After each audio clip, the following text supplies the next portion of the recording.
Hey, Sooner fans, welcome back. Welcome back to another episode of the Champion Standard podcast. He's Rob. I'm Brad. Welcome back. It's a couple weeks out from the start of football season. Uh, you can smell the fresh cut grass down at Owen Field. If you smell, yeah, you might be able to smell it. I don't know about me. I'm a little Yeah, too far away. Before we get started, please like, subscribe. We appreciate all the subscribers out there in the comments. Um, it's been nice reading all those, and we really appreciate everyone subscribing and listening to us. Um, we're getting ready to go full steam ahead here in a couple of weeks. It'll be crazy once football season started. ooh, I'm excited, man. I'm so excited. we, We we gotta had get it to started. we had to come up with material over the summer. We started this back in the spring, so we had to be creative and come up Yeah, with material over the summer. But I don't think that's going to be an issue here in a couple of weeks. Uh, man, we're gonna have so much to talk about. The yeah, bullets are gonna be flying. Like we're gonna overanalyze every move, everything. What does the offense look like? What does defense look like? It's Temple. We should score 50. yeah, If we don't, we're all gonna be disappointed. So we'll yeah, that's true. overanalyze on that. Yeah, yeah, But it's gonna be fun. yeah. Here in a little bit, we're going to do a little different, kind of a unique segment called Unsung Heroes. We'll talk about that more here in a few minutes, but fall camp it has kind of wrapped up. I think, those first 2 weeks are just brutal, just beating up on Mhm. guys and kind of seeing what everybody's made of, really. I think it was what it comes down to. Yeah, Just good on good. First few days, I know they didn't have pads on, but I guess was it last Saturday scrimmage was just physical as can be. Um, guys just dropping like flies. Unfortunately, we had one casualty out of the fall, Jaden Gibson, being out for the year. yeah, I know we hate for the guy that's just worked his tail off ever since that freshman year. You know, had a little bit of the right. dropsies or whatever his freshman year, but the guy has just done everything to put himself in a position to have a big year, whether it's his body or mentally. Just we were all excited to see him this year and making those big plays. So yeah, kind of Yeah. kind of some sad We news there. we spent 3 weeks talking about how amazing this receiving room was and how deep it was, and you know, Jaden was a part of that, and it sucks that he doesn't get to. He has a season robbed of him after spending all those months with Schmitty and all that summer with Schmitty and blood, sweat, and tears, man. And then to get into fall camp, you're right there to kick, and you get robbed of a season. It sucks. I think he has a red shirt, right? So Yeah, I hope he comes back with a vengeance. It's a real bummer. Now, as far as the receiving group goes, the next man up, plenty of plenty of guys, right? There's plenty of options. yeah, We had yeah. some comments asking, what who's gonna take over G. I think it was on Mhm. Twitter or something like that, or X. Um, and I said, hey, there's Emmett's completely transformed this whole room. There's probably like three guys Mhm. now with that spot, the Mhm. three guys that are all going to be battling through the entire season to try to be that guy. So Yeah, that's just how deep it is, and where I'm, as far as with the season outlook, is that Jaden with his length and his height and his speed was going to be a perfect mismatch in the SEC, but I think you got three guys there, like Ivan Carrion, again, another tall guy. JJ Hester, a 6'4" guy that we kind of just forgot about, and of course Petaway. So plenty of options there. yeah, yeah. Some guys, that's why you practice. You just never know when your number's going to be called. So Yep. those guys have all waited their opportunity. So here it is. So fortunately, this didn't happen right before like the Tennessee game or something, and then we're having to kind of you got 2 or 3 games to let them get some reps. So Yep. True. yeah, Only other, I know Gentry Williams got banged up a little bit, kind of re-aggravated his shoulder. That's nagged him a little bit since he's been here. So I think he's been playing. I don't know if he's been playing full speed, but he's back practicing with the team. And then, everybody's just banged up right now. Yeah.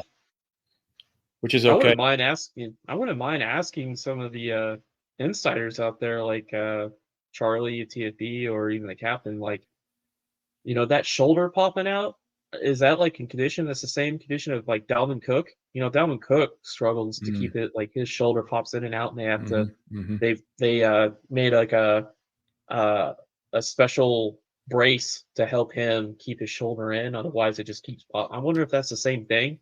Yeah, Possibly, because they talk about it popping in and out. Yeah, that's what I've heard too, and I think you're right. I do know they have came a long way into making different wraps or apparatus or whatever, just try to keep that body or that shoulder as close to the body as possible. It's when it gets out there and you're trying to reach and make a tackle, I think, is when it really can aggravate you. Yeah. So, yeah, we a lot of position battles. Some have been decided, some are still up in the air. I know Beatonbow's constantly rotating and just trying every scenario that he can just to find the usually he likes, I think, to have the kind of the best 10 guys that he can move around if he needs to. I think there's a couple of guys that are really versatile. I don't know if it's Jake Taylor, Tarquin, those guys that have played multiple positions, that are really helpful on the team.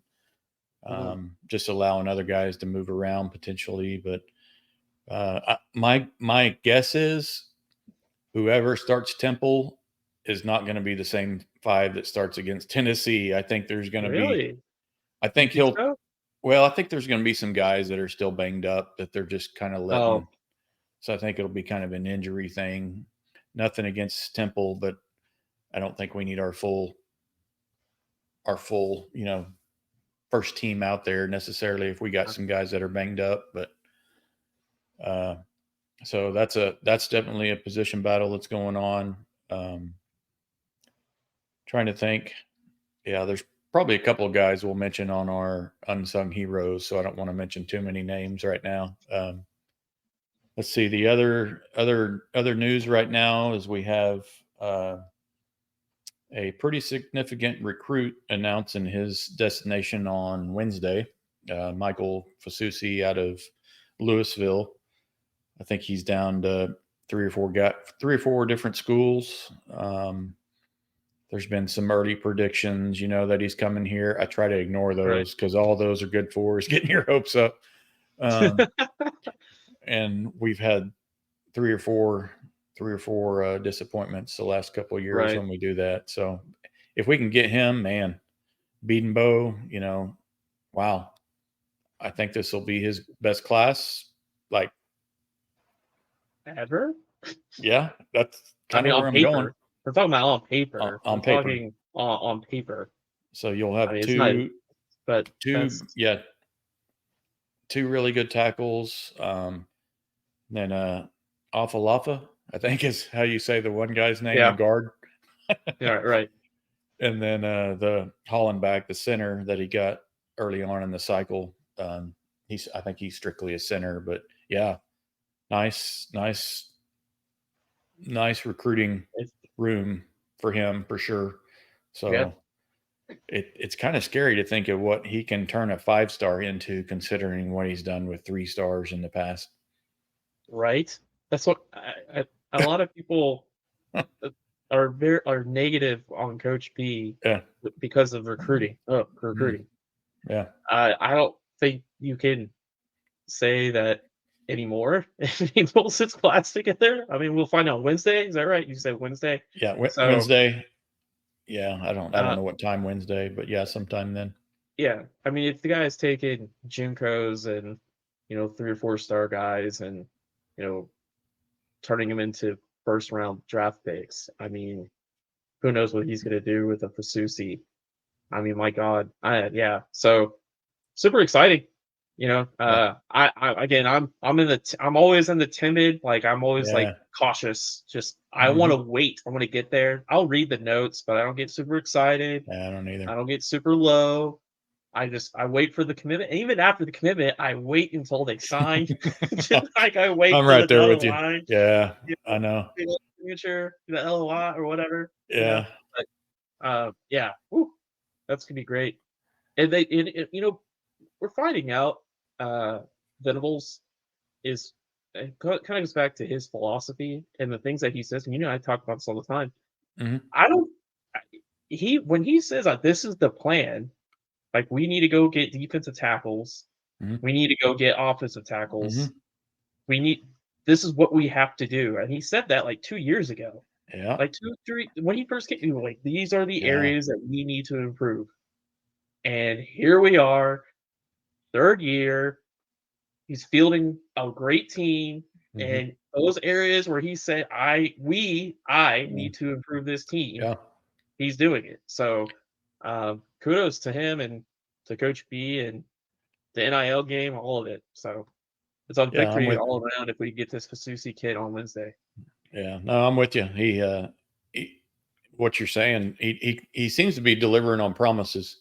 Like Brent won't say something he doesn't believe he can't make come to fruition, and he seems to be doing that time and time again. He's been here in his short what 2.5 years or whatever, but which is what you want. You don't want some guy to be the opposite. We've seen that before. Don't even need to name names It anymore.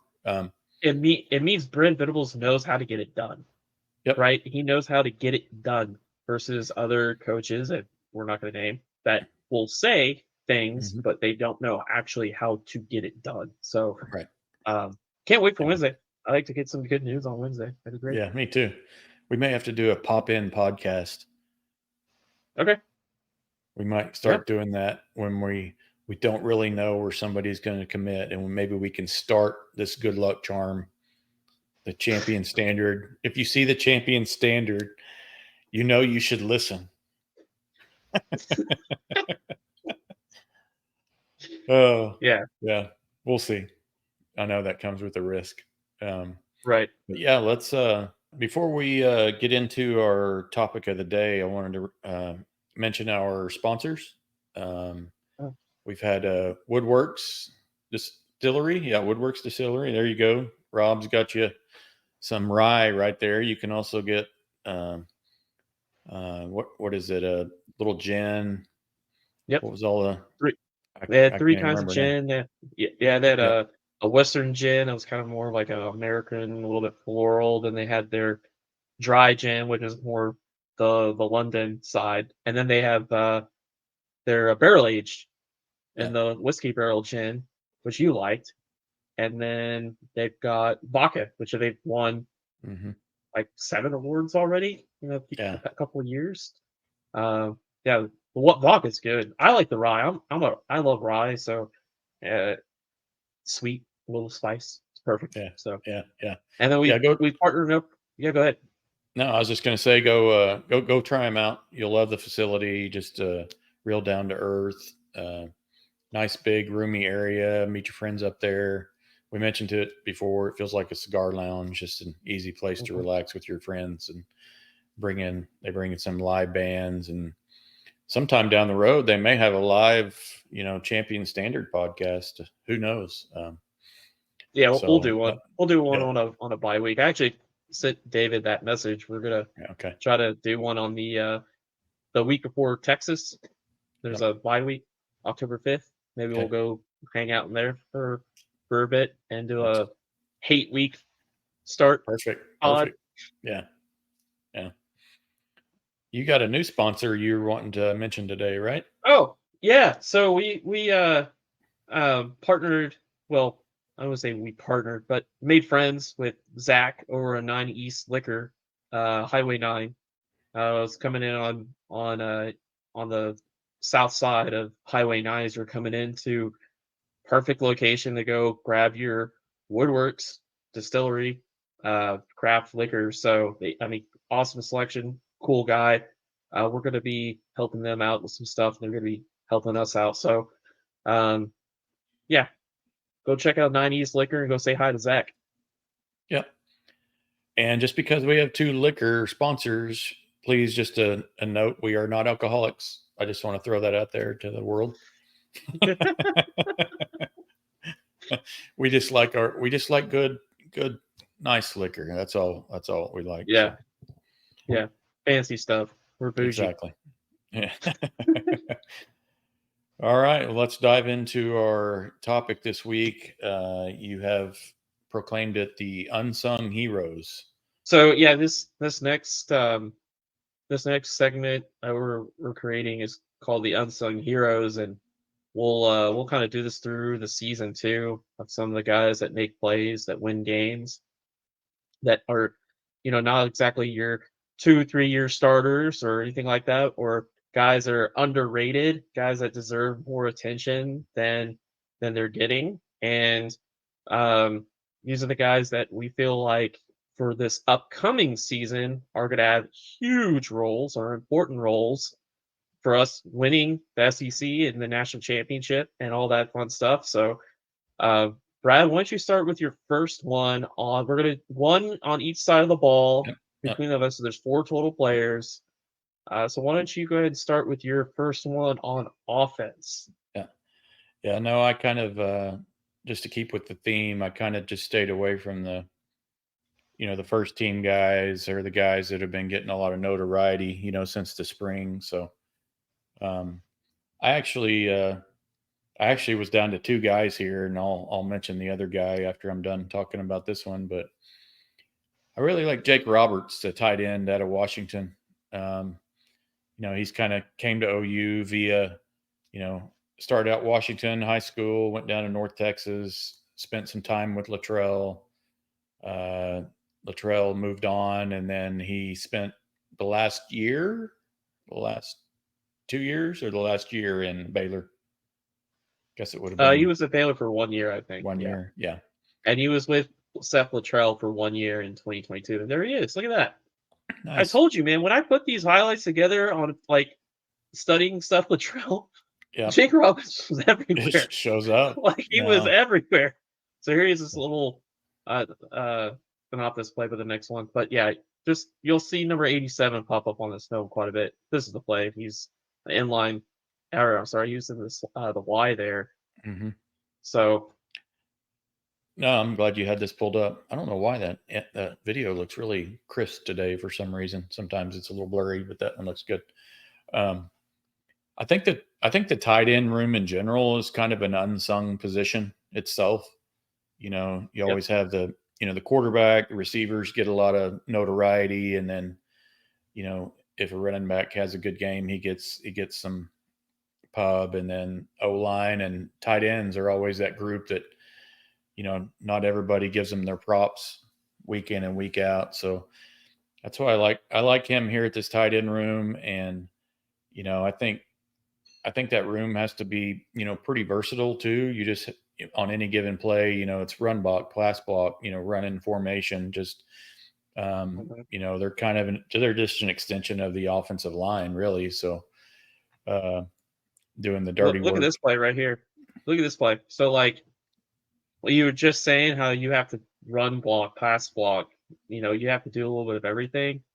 Well, here he is. He's the lead blocker on like Hmm. he's on this next play. Like he's going to be asked. I mean, they can ask him to be the lead blocker on some of this. So here he is in motion, goes in. He's the lead blocker there. I mean, like that's a little motion insert there, but like, well, yeah, I totally agree with you. What you're saying that tight ends, you have to be a little bit of both, and I think Jake gives it to you. I agree on this one. Keep Yeah, ripping, man. yeah, yeah. He's a I always like the homegrown guys too. Anytime we can get homegrown guys to come in, and he's got love for OU since he was a kid. Um, yeah, I've always liked the Sam Bradfords and the Gerald McCoys and those guys. Staying in state, and playing here, and he came the long route, but he's here now. Um, I think with the absence of Jaden Gibson, I think when we get in the red zone, I think it's going to be every man up, and I think he's going to, serve real well in the red zone with Gibson's absence. It's easy to think about the guy that just replaces Jaden Gibson being that person, but I think it'll just be, he's a great red zone target. I think you had a couple of There he clips of is. him. Yep. Right here.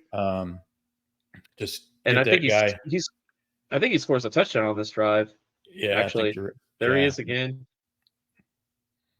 Maybe it wasn't that one, but yeah, really the reason it's kind of an intangible reason, but just the fact that he's played in Luttrell's system before now. You can't have enough on-field coaches, and I'm not saying he's going to be an on-field coach, but just something that's familiar with the scheme that can help, Arnold at times. And I realize he's going to be sharing time with Bauer Sharp. I know he's not going to be necessarily the number one out there the whole time, but just having a guy that's familiar with the scheme just makes things run, so much smoother. yep, So I just like what he brings to the team, and kind of really wasn't kind of one of those wasn't highly sought after kind of transfer guys, but he fit OU like to a T. yep, So he'll come in here, and I think he'll make a huge impact just with his familiarity, which I already mentioned. And he's a big boy. He can block and get out there, and he's a poor man's Jason Witten a little bit. yeah, yeah. Yeah, you mentioned how he's, his familiarity of the scheme. He was coached by Luttrell, right? So all those things that he's teaching his, Bauer Sharp and all those other guys, he's already gone through it. Like he's already been there. Like that's what I'm like. Some of these other tight ends, they haven't experienced what exactly are the details that Luttrell wants out of his tight end. How they block, where their hat placement, their hand placement, all those things. Like he knows. Here he is. He's yeah, helping us touchdown. there. Yep, that was that play I was thinking of, helping his quarterback get out, helping his quarterback out. Yeah, and what's a better what's a better friend to a first year quarterback than a tight end that knows where he needs to be on every play, and Yep. where he is going to be on every play. If you're Jackson Arnold, the guy just knows his spot. So but yeah, he was able to ad lib on that touchdown, just kind of turn it Yeah. into a score there. So they're doing a fake slice. So they're doing a play action off a slice read here. This is a pull and a play action, and he's just gonna fake like he's gonna block this defense mid and just slip out to the flat. And of course the play breaks down. But look how he just Yep. Yep. There's another play in here which he doesn't make the catch, but watching a 6'5", 230-pound tight end literally all stretch out to try to get a pass. Right. Like he lays it all out to try to get it, and the quarterback just overthrew it. Yeah, I Bauer Sharp's been getting a lot of attention, and rightfully so. He's doing really great in camp. But I'm really intrigued to what this guy does this coming year, because again, you look at the run game, his hat placement, his hands, he displaces blockers. I mean, he goes, you can see him go out for a long pass. You can see him slip out. You can help his quarterback. I mean, I think this tight end room with Bauer and Jake is going to be way better than we've had in the last few years. Yeah. Way and better. and Way it better. and it really allows Devon Mitchell to slowly come along, and not expect him to have be counted on, He have can immediate redshirt. impact. Yeah, exactly. Devon can redshirt. Which is very, very likely at this point. In case we get in, and we didn't even mention some of the other guys down the depth chart. The Caden Helms and the other guys that are around. So Right. yeah, that he was no, he was just one guy to me that kind of stood out and wasn't really one of those first teamers that we've been hearing about here lately. So I threw him Yeah. out here. My other guy that was um, my honorable mention, so to speak, was JJ Hester. It was between these Oh, two, and his name really didn't surface until the last couple of weeks, right. and I'd forgotten. He's kind of been a forgotten guy just because he's been hurt. He's had foot injuries for the last year or longer, and so he just really hasn't had an opportunity to come in and make plays. And now he's completely healthy, and Gibson went down, and the guy's just got a very similar frame, to Gibson. Maybe not quite as tall and lanky, but I think he's only an inch shorter. But so really hoping, he gets an opportunity to show himself this year too. So just wanted to throw his name out there. He was my 1A that I wanted to talk about today. But Yeah, yeah. so that's my guy. So Who's your offensive guy?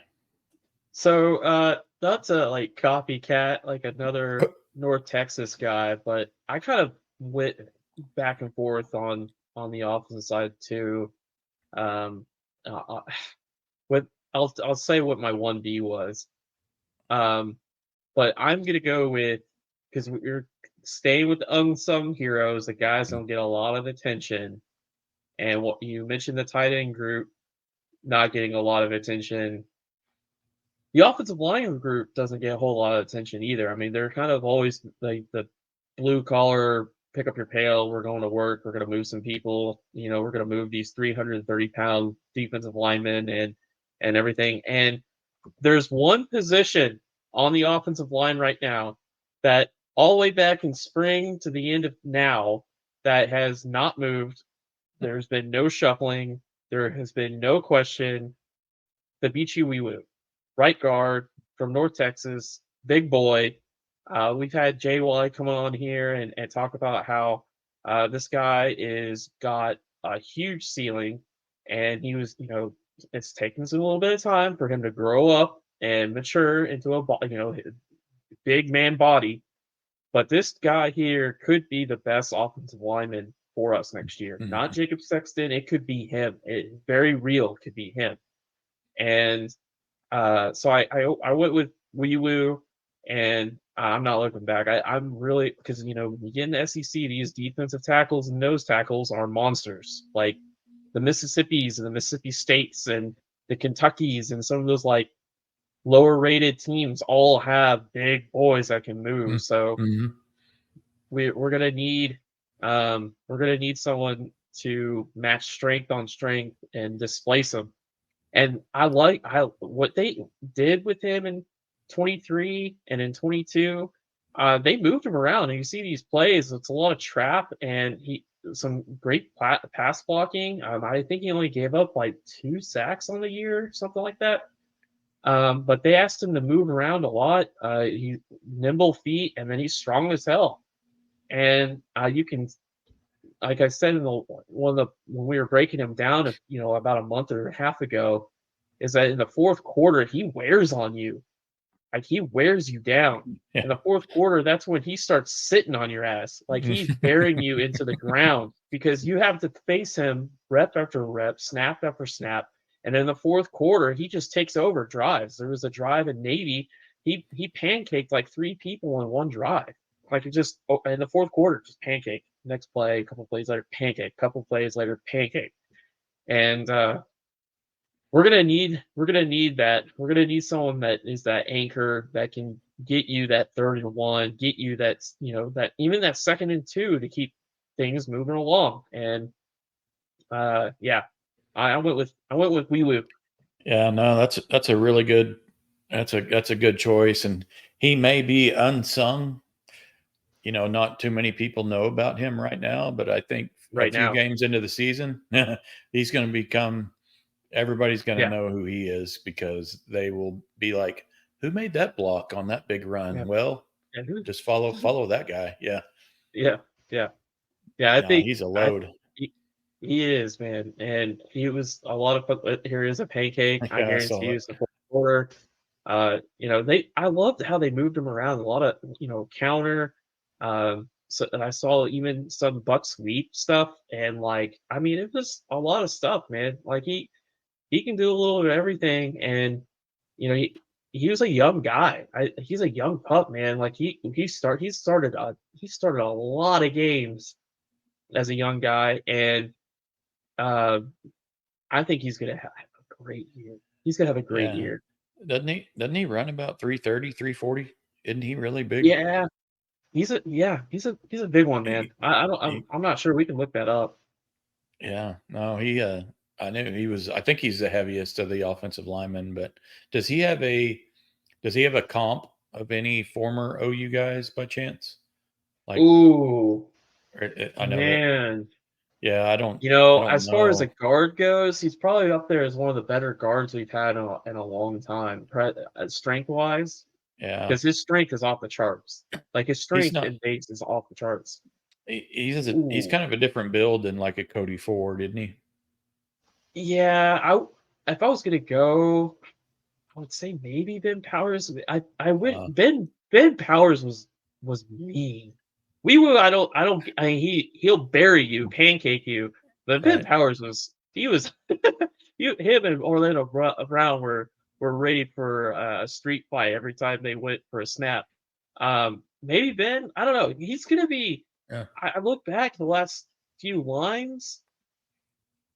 Man, I'm trying to think of somebody who's like just flat out strong, like arm strength. Like he must bench press like 400 pounds. I mean, the way that he extends, he's got to be. Who's one of our strongest guards in the recent memory in the last 10 yeah. years? I couldn't remember. It just kind of popped in my head. I was trying to think of a comp. Um, Man, I don't know. Um, It would have to be someone really damn strong, like yeah, really strong, because I mean, that's just.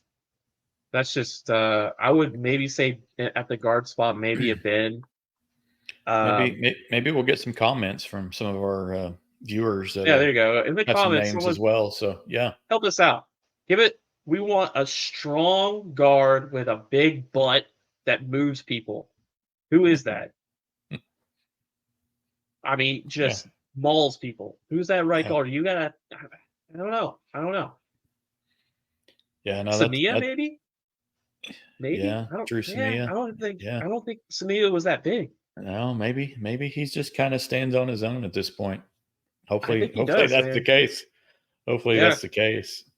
I do hope third and fourth quarter, he's just mowing guys down and just getting stronger as the game goes on. he's Um, definitely one of those players, man. He's yeah, gonna wear no, you out. He's gonna wear you out. that's a good pick. You didn't tell me who your offensive guy was, so Well, I I was got curious debated. on who you picked. My 1B, Hmm. he does have a little brand name, I guess you would say, Hmm. because he's been here for a while, but he's in a really deep room, and I've told you several times, I like the guy a lot, is Farooq. Yeah, Farooq, yes, he had a bad bowl game. Yes, he had a bad bowl game. I don't care. Like, guys have bad games all the time. Farooq is an awesome receiver.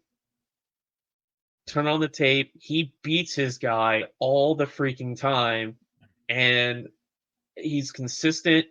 He doesn't get hurt. I hate to, like yeah. he's been healthy. I mean, he's got a little bit banged up, Hmm. but he gives you time and all the effort in the world.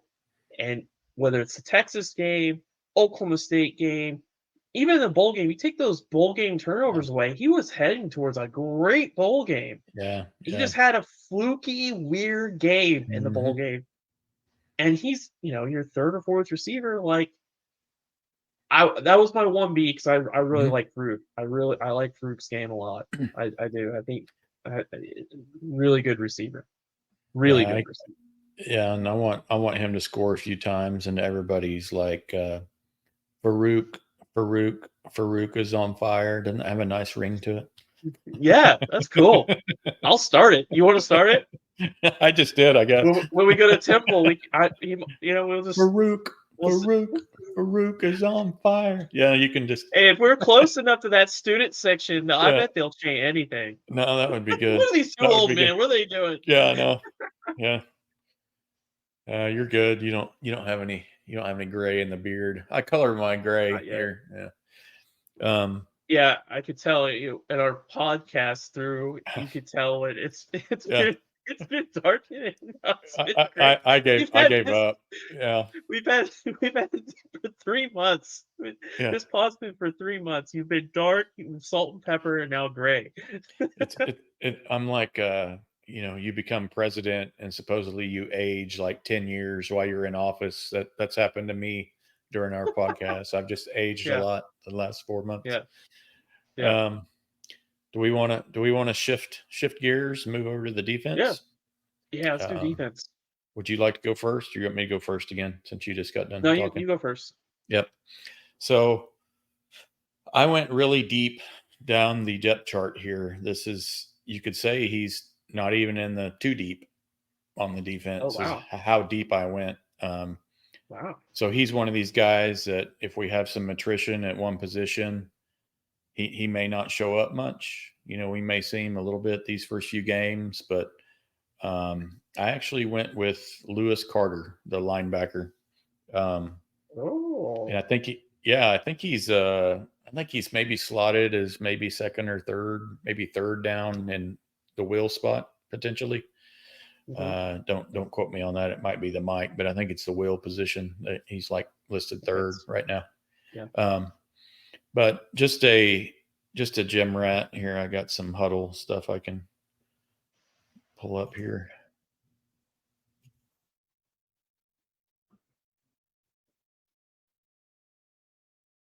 Just a second. Let me share that. Move my notes here.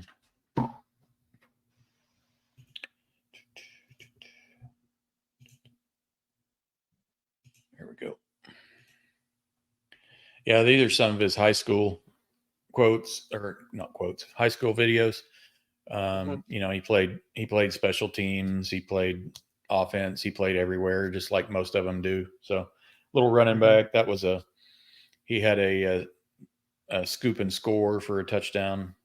He just all over the field. The guy's just crazy athletic. He's a gym rat, just strong as an ox. I've heard stories on how much he lifts in the weight room. And just kind of one of those guys just waiting in the weeds, just waiting his turn. Um, I'm guessing if Stutz would have left early, and there'd have been some guys moves around, he might have been certainly talked about maybe a little more.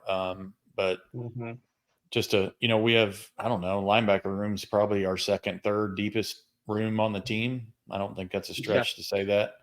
And right. so there's just a lot of talent there between Stutz, Kip, Canick, Kobe, Carter's definitely got a lot of guys he's competing for reps with. But yeah, I think once he gets his opportunity and gets in there to see the field, you know, Brent's just had, I don't know, just nothing but good things to say about him ever since he stepped on campus, whether it's his work ethic or, uh, yeah, he's, uh, yeah, I thought that was him running there, but that was someone else. I'm like, dang, he was fast.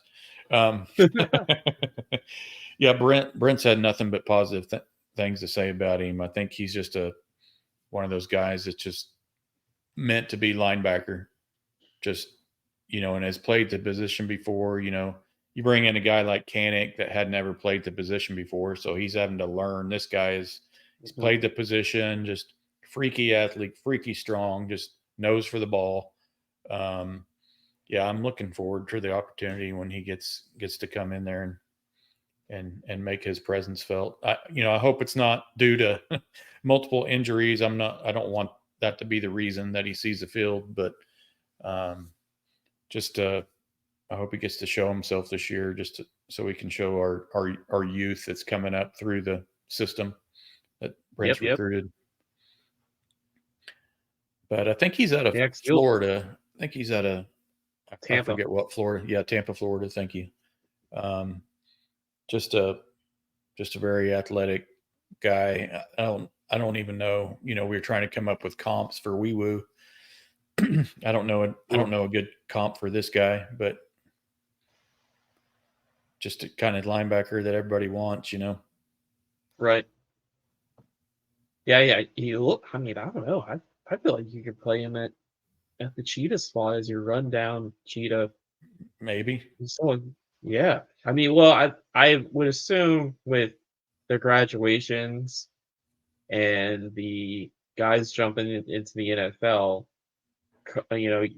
Kip will probably move to the mic, and you would definitely have a Will and a cheetah spot, a rundown cheetah, situationally rundown cheetah, and a Will open, and you'd have Lewis Carter, Canick, and Kobe Right. all battling for those two roles. Mm-hmm. But not to say that you can't have, quote unquote starter, right? But still have guys that are not quote unquote the starter, but they still get significant snaps. This guy's going to be a very important player for us next year. And this year, I mean, yeah, he can make some noise, especially in those first 3 games, because he's going to get opportunities, right, in his first 3 games for sure. Oh yeah. And if he shows out, he could carve out a little role for him easily. Mm-hmm.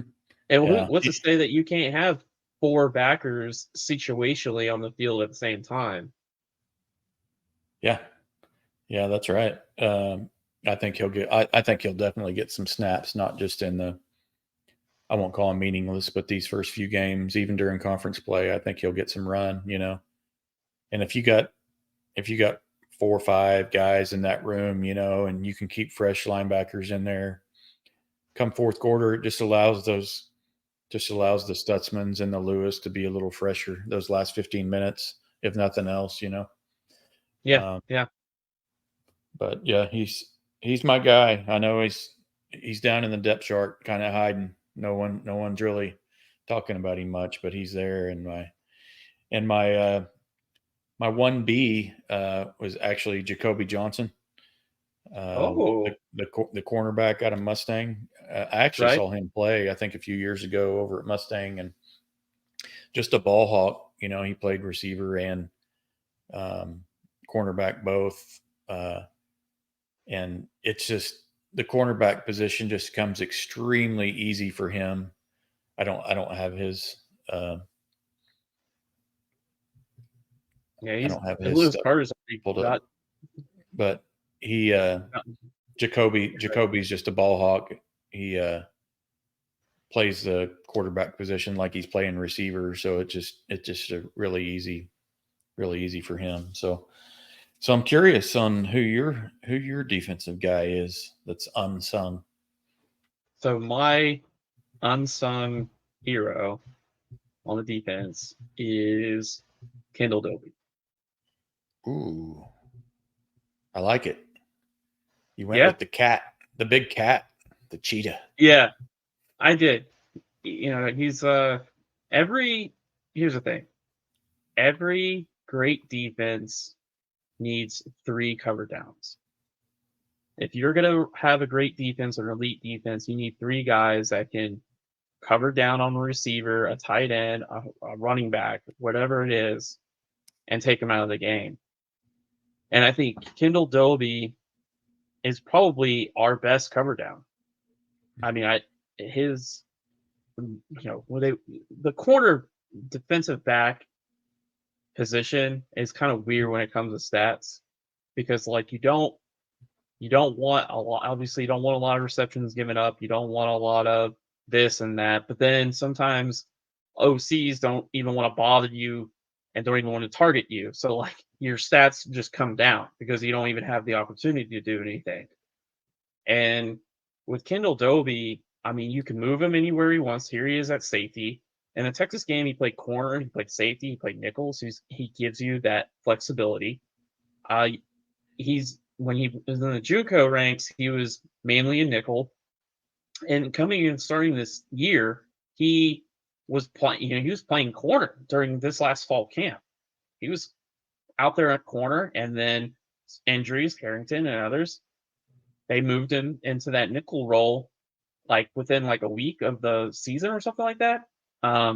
So this is probably my favorite play in the West Virginia game. Mm-hmm. He really had a coming out party.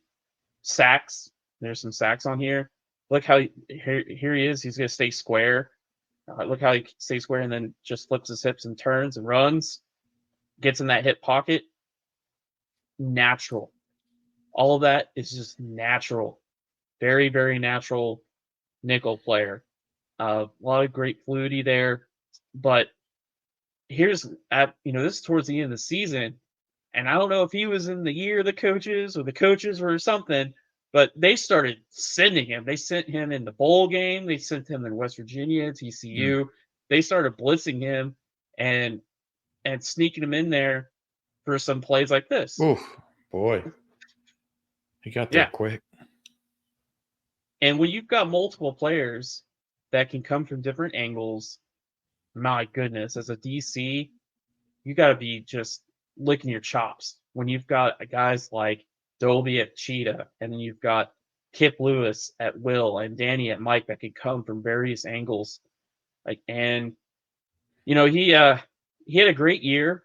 7 games, he gave up 15 yards or less, which is pretty dang good. If you really look at his season came down to 3 completions over 20 yards. That's it. He had 3 completions over 20 yards. Yeah. He gave up a 39-yarder to a tight end in Kansas. He gave up a 20-ish yarder in the Oklahoma State game. And then he gave up a 30-yarder in the BYU game. All year. That's it. Wow. So, and if you look at his average depth of target, or how our offenses even trying to get production off of them, it's all short. I think his average depth of target is like 6.8, which is really short, 6 yards. Because if you try to do stuff like that little fade game, then he's going to be on your hip pocket. Look, great. Turns his head. Great engagement. Gets off. Finds the ball. I mean, great. I mean, yeah, very smooth. Very, very smooth. I like how he can, be next to a defender or be in he can be right next to a wide receiver or be like right in his back pocket, but not have his hands all over him. Just good technique on being there engagement. And not getting called for interference. And I also noticed on his sack that he had on Green from West Virginia, just his technique when he tackles. He's not one of those guys that flies in there with his head first kind of thing. He actually, has good technique in the way he tackles. Look at this in the run game. So this is getting Ollie Gordon. Mm-hmm.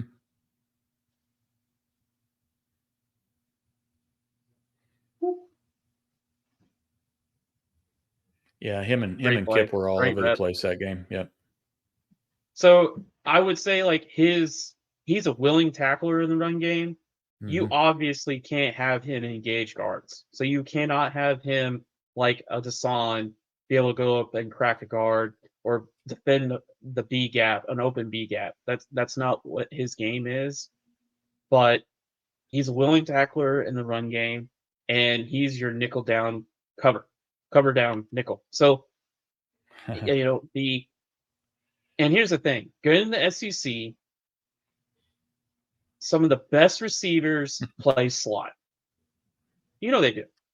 Luther Burden of Missouri, Squirrel White of Tennessee, Isaiah Bond of Texas, Jordan Watkins of Ole Miss, who's decent. And then you've got Kobe Prentice at Alabama. Those are all the slot receivers that he's going to have to play against. What did you hear out of that? Speed. Crazy amount of speed. Yeah. No, Luther's a handful, of course, but we went through that in the last episode. Yeah. He is. The beauty of it, every day in practice, he gets to line up right in front of Burks, who I would say of all those guys you mentioned might be number 2. Yeah. And I don't think that's a stretch. Luther's a clear number 1. The guy's just all American material, but Deion's right there. You can put him in the same class with Squirrel and Isaiah Bond and all those guys. So I like that. I like that he's and I promise you, Burks is chatting at him during practice every day too. So there's not any. Yep.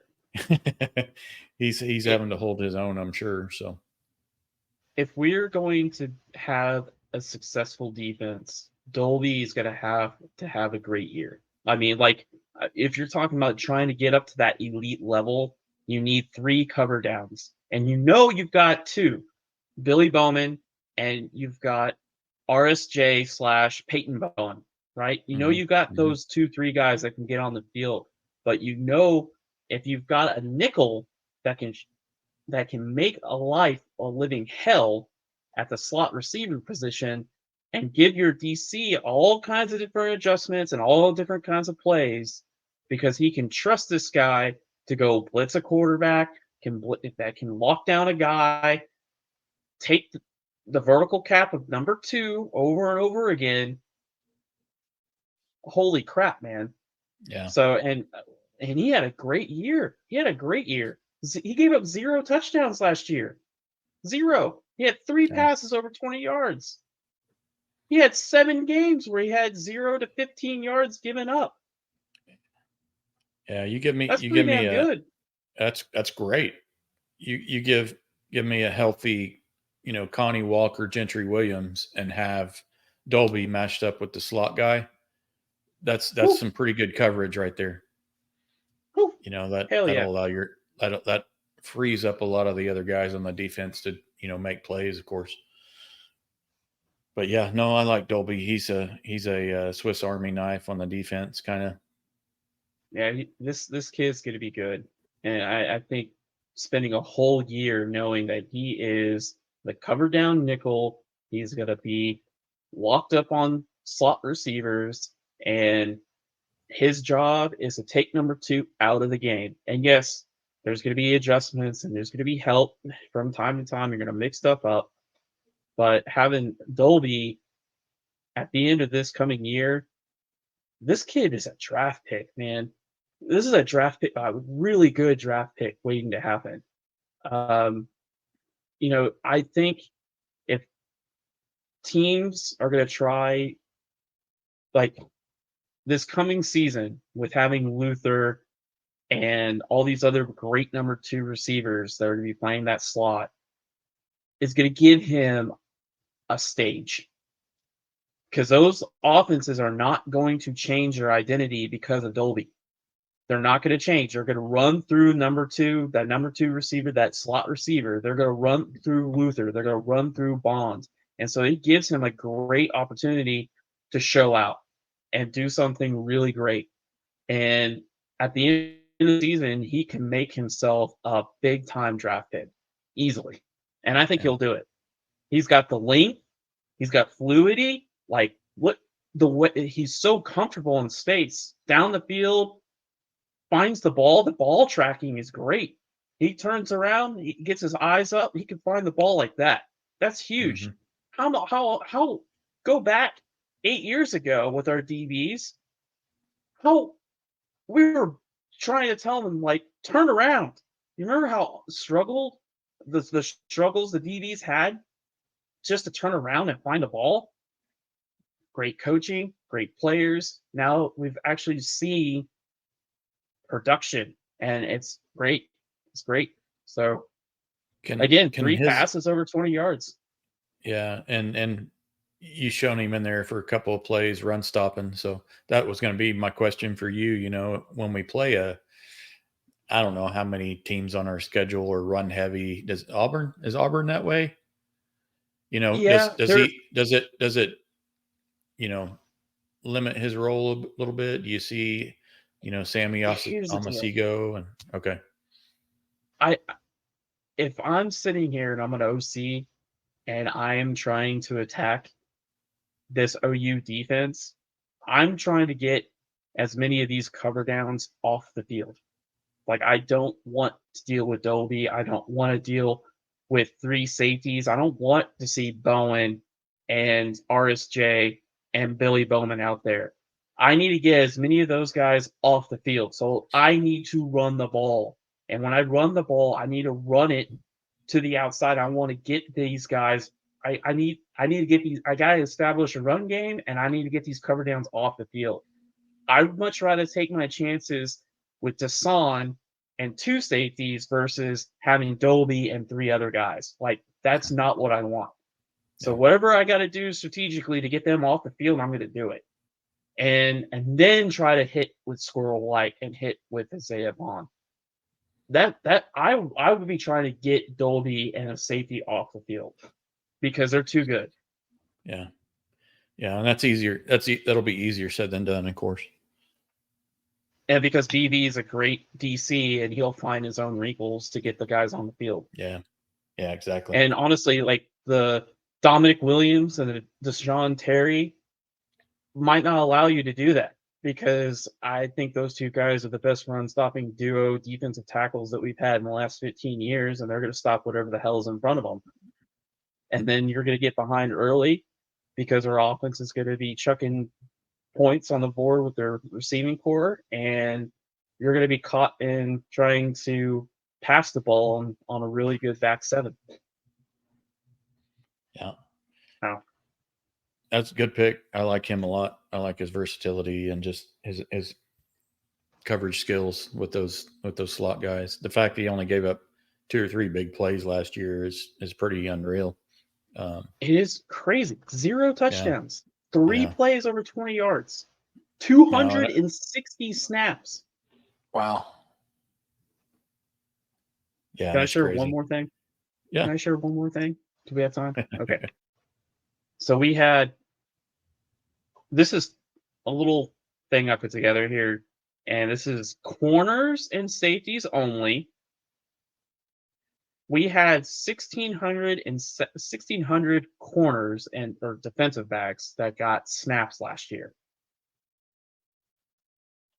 Dolby had at least 260, so there was about 500 corners that or defensive backs that had 500 coverage snaps. Coverage snaps are balls in the air coverage. We're defending the ball, not just total snaps. Coverage. He gave up a whopping 0 touchdowns. So I have 260 coverage snaps and 0 touchdowns. He's one of 63 players in the country that got that done. He also had 11 stops. So stop is a failure. Could be a PBU. It could be an interception. It could be even like a tackle and the wide receiver drops it. Like it's a failure to the play. He had 11. There was only 8 freaking defensive backs that did that all year. 0 touchdowns, 11 stops, 260 coverage snaps. Yeah, and it looks like out of 1,600 defensive backs out there. And 48 targets. So of that list there, he was about 4th in targets. Yeah. And then look at this mofo right here. Quinyon Mitchell. He was a first-round draft pick. Now, he got peppered. You know, he got 437 covered snaps and 62 targets. But, yeah, I mean, Dolby had a good year. Like, you can't argue. Like, he had a productive, good year. Mm-hmm. Great year, really. And then when you say, he's, only gave up 3 completions over 20 yards. His longest play was 39, which, like I mentioned, was the Kansas game. I mean, this is your best cover down player. I mean, he is. He's your best cover down corner. He plays nickel, and he's going to have a vital role in stopping these slot receivers that are on our schedule. Right. I can see why Quinyon Mitchell was the draft pick there. He had he had 14 pass breakups. Did you see that? Yeah. The next guy was like really 6. Good. Yeah. He's a good one. And Dolby will get his because I think he's gonna like I said, these offenses aren't going to change. These OCs are not going to change. They're running their offense through their slot receiver. He's going to have a crazy amount of opportunities, and BV's going to protect him, adjust, give the defense something new every week. But that doesn't. He's going to be asked, "Hey, man, you're going to have to stop Isaiah Bond. You're going to have to be the first line of defense against Luther.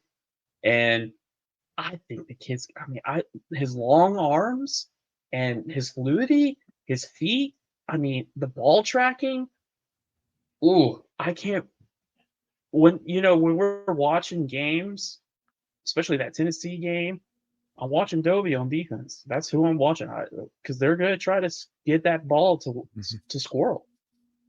That Missouri game on defense, Luther's their number one player on their entire team. Dolby's going to be asked, hey, you're going to have to cover this guy on 3rd and 7. Who's it going to be? Yeah. 3rd and 8, 3rd and 9. So, yeah, if he can, if against Missouri, he can have no receptions over 20 yards that game. Good job, Kendel. Yeah, I know. Now he's gonna, at the end of this year, I think he's gonna be a draft pick, man. I believe it. I think the kid is underrated. He's an unsung hero. He's gonna make it. He's gonna be a very popular kid by the end of the season, man. Because he's gonna go up against some of the best. And I bet the kid's excited. I bet Kendall's excited. I bet he's excited to go up against. Oh yeah. Yeah, you want to go up against those guys. I mean, that's what gets you motivated on Saturdays, going up against the best. So to recap, our unsung heroes here, I had on offense, I went with Jake Roberts. On defense, I went with Lewis Carter. And on offense, you went with Febechi Nwaiwu. Is that right? Nwaiwu. And on defense, you went with Kendel Dolby. And we mentioned a couple other guys in there. So now I think those are all guys that are going to be important in some form or fashion. Whether it's depth or you got Dolby, he's going to be all over the field, just every game, somebody to watch. So we want to wrap things up here. I know I want to mention it to everybody that we have our season previews that'll be coming up here in about a week. We're gonna meet with several guests and just everybody kind of give their input on what they're expecting out of us this year. And I know I have some, a little teaser for my season preview is I may have to break out the crimson colored glasses with some of my preview and make some of my predictions. So that's a little teaser for you right there. Yeah. Nice. I'm starting to get ready to make some of my bold predictions for this year. So I'm excited. It is hard to see in these things, by the way. Everything is very red. I don't think I can wear them very long. So well, yeah, that's the life of a Crimson fan, Oklahoma City fan. So when you wear those glasses, it's kind of hard to see the truth sometimes. Yeah, exactly. But yeah, we'll have several guests. We haven't figured out exactly how we want to do it. If it's like one long episode, or maybe we splice it up and do like a lead up to the end of the season or something. But it's gonna be fun. We're kind of celebrating everybody that's come on the show, that's supported us and everything, and gonna do a fun season prediction. I've got mine. Mine's pretty lengthy as well. I didn't get crimson colored glasses, but I probably should have. After I wrote it and then read it, I was like, dang, try not to sound like too much of a homer, but I just believe in the team. But let's wrap it up, Brad. Yeah, thanks for everybody listening today. Please like, subscribe. You can see our website down there, championstandard.com, and go check out all of our socials. We appreciate you listening in today, and stay tuned for our preview shows next week. Take care. Boomer Sooner.